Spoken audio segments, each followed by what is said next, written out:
Well, it's been a big storyline for us all week, and it's dominated in social media as well. And it is our pleasure to be joined again by Robert Littal of Black Sports Online, Monty Nates on NBC Sports Radio, NBCSportsRadio.com. And I've been following your reactions and your takeaways of this story, and especially as you see that there's been a cultural element to it as well, Robert. First off, we always appreciate you hopping on with us, but as this story has continued to develop, and as we've kind of tried to formulate some opinions on this based on the minimal amounts that we have, what's been one of the most, I'd say, striking elements of this story for you?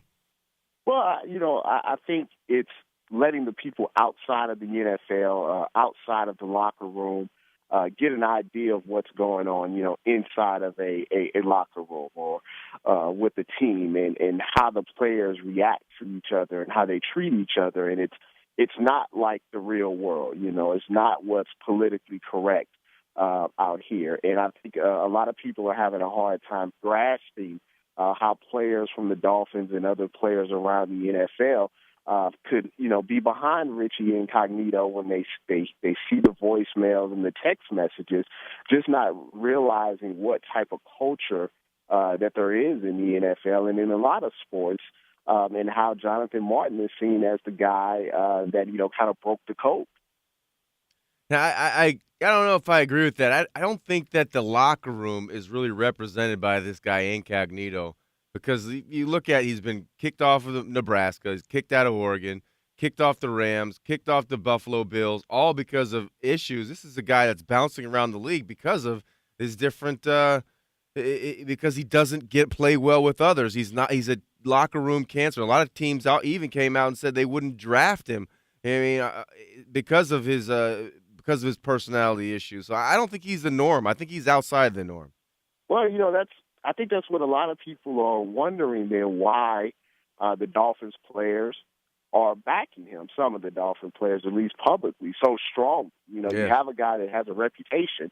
So it'll be real easy to, just throw him under the bus with his reputation and everybody can move on. Mm-hmm. But you have, players out there that are saying, no, it's not him. He's not racist. He's a good, teammate. This is Jonathan, Martin, that is doing this. And it makes you wonder, what exactly, is going on. And that, is bullying, is it a deeper issue than just, one player and another? Is it a culture? Is it something, where they see this guy who left the team, and in some regard, they're trying to portray it like he's a quitter, and he shouldn't have done this, and he's airing the dirty laundry out, in public. Is that just another form of bullying? Like, when someone goes, to the principal, people say, "Oh, you're snitching, or you're tattletaling," and stuff like that. It almost seems like the NFL, or at least the Dolphins, just feel like, Jonathan Martin, didn't do the right thing, that, he should have kept this, in-house. And it has led to a discussion, if you're feeling, these type of ways, or you feel that you're being bullied or harassed, should you take it, public, or is it something that you should, handle yourself? Or like Mike Ditka said, it is something that you have to take the guy to Fifth City. What is the proper way, to handle that? And I don't think there's a right answer for that. Well, that's an interesting point, that there isn't a right answer, but it seems like this narrative here is being pushed like there are only two choices, that the only option for Jonathan Martin really was to walk away. Other than that, it was to fight somebody here.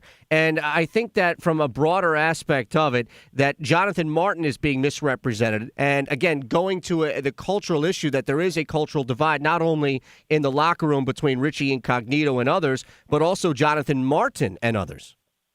Right. And that's where, I kind of talked about there's a bigger societal issue where, if you're intelligent, if you're smart, and you walk away from certain situations and you happen to be, African American, that's looked down upon, not just, by, white people, but a lot of times by, African Americans. You get called soft, or you're acting white, or you call weird, for being smart, for not wanting to, cause confrontation, for not being aggressive.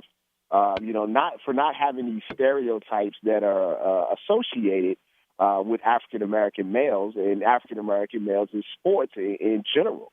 So these type of tags, it looks like, have been put on, Jonathan Martin, that by, just walking away, that somehow he's soft, somehow he's, acting white, that he's not a real black guy. The whole thing where they made, allegedly made Richie Incognito honorary black guy because Right. he fit into, those stereotypes more than Jonathan Martin. And it just leads to a bigger issue.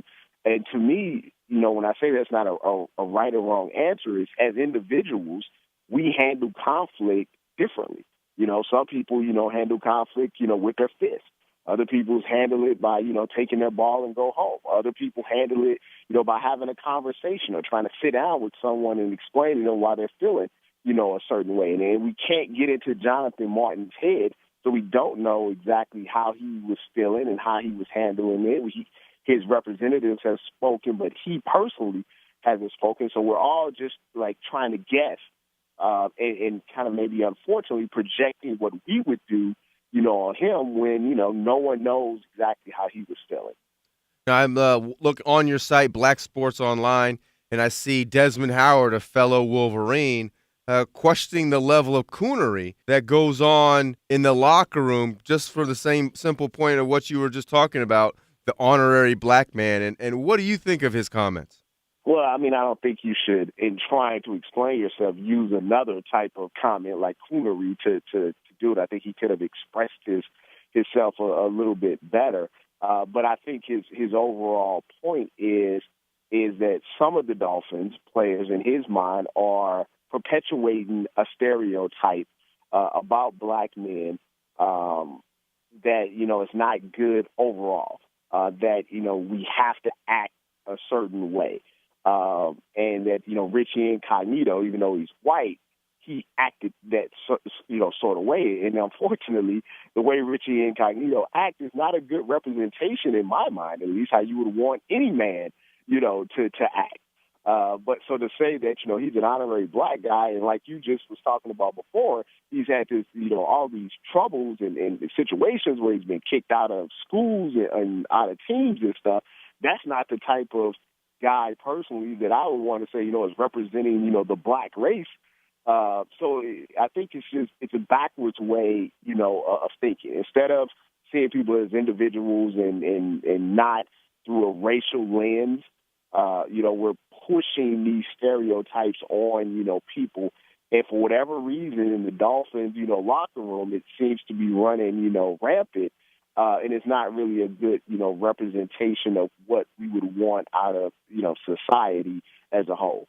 Robert, it's a lot of powerful stuff right there, and we do want to get to some other things going on with your website this week as well, blacksportsonline.com, Monty and Eitan, NBC Sports Radio, NBCSportsRadio.com. It's funny, ahead of any big Cowboys game, we were talking about this on the air, it just seems that Jerry Jones is going to find his way on his radio show, somebody else's radio show, and say something that is going to needle who they're playing against, and that's going to blow up. But then we have Kobe Bryant, who every time Kobe says something, as you know, it just moves the needle on Twitter and social media. I'm sure your site as well. So who, in your experiences, in your opinions, and maybe not even the web hits, but just in general, who moves the needle more, Jerry Jones or Kobe Bryant? Well, I think Jerry Jones, only because, Kobe at this point in his career is a very honest, Kobe. So you're getting straight answers and not politically correct answers. And I don't think they're very, controversial. They're just, honest. Just because he's Kobe Bryant, like you said, it moves the needle a little bit. But Jerry Jones makes comments that you read them and you just like, what?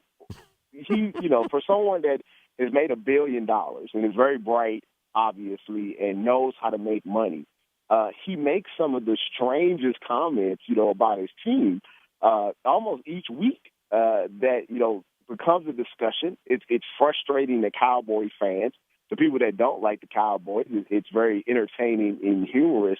And so, and it goes on throughout, the season and the offseason. What he said about just Rob Ryan, today, that, he was let go because he was too imaginative and scheme was so complex. It's almost like saying he's the general manager. You have players that aren't bright enough to handle an imaginative scheme or a complex scheme, so you have to dumb it down.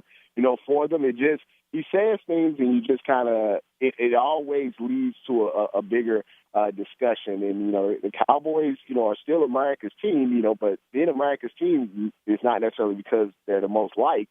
It's probably because they're the most discussed. Great stuff. Really, we appreciate it, Robert, and we'll do it again soon.